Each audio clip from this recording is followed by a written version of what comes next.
শহীদ অরুণ দেবের ৩৬তম শহীদান দিবস পালন করল এসএফআই সদর বিভাগীয় কমিটি। এদিন মেলান মাঠ স্থিত ছাত্র যুব ভবনে শহীদ অরুণ দেবের শহীদান দিবস পালন করা হয়।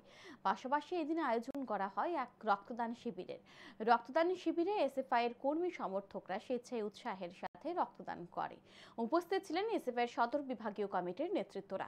সংগঠনের এক নেতৃত্ব জানান, ১৯৯০ সালের ৮ই জুলাই অরুণ দেব কংগ্রেসের ঘাতক বাহিনীর হাতে নিহত হয়।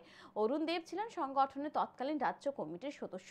সেই সময় রাজ্যে ক্ষমতায় ছিল কংগ্রেস ও টিইউজেএস এর জোট সরকার। সেই সময় শিক্ষা ক্ষেত্র থেকে শুরু করে সাধারণ মানুষের উপর ভয়াবহ আক্রমণ সংঘটিত করা হয়েছিল। সেই সময় এডিসির নির্বাচনে সিমলার একটা স্কুলে পোলিং এজেন্টের দায়িত্ব পালন করছিলেন অরুণ দেব। সেখানেই কুপিয়ে অরুণ দেবকে হত্যা করা হয়েছিল।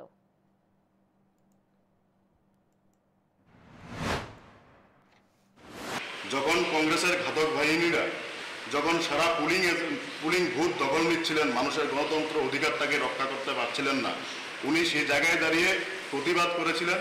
সেই প্রতিবাদে যখন কংগ্রেসরা বুঝতে পারছেন যে এডিসি তাদের হাতছাড়া হয়ে যাবে, মানুষ তাদের পক্ষে রায় দিচ্ছে না, তখন ওরা তৎকালীন সময়ে সেই এলাকার মন্ত্রীর নির্দেশে ওই কমরেড অরুণ দেবকে মেরে ফেলার জন্য ওরা সিদ্ধান্ত নেয় এবং পুলিং বুথে ওনাকে নৃশংসভাবে কুপিয়ে হত্যা করেন।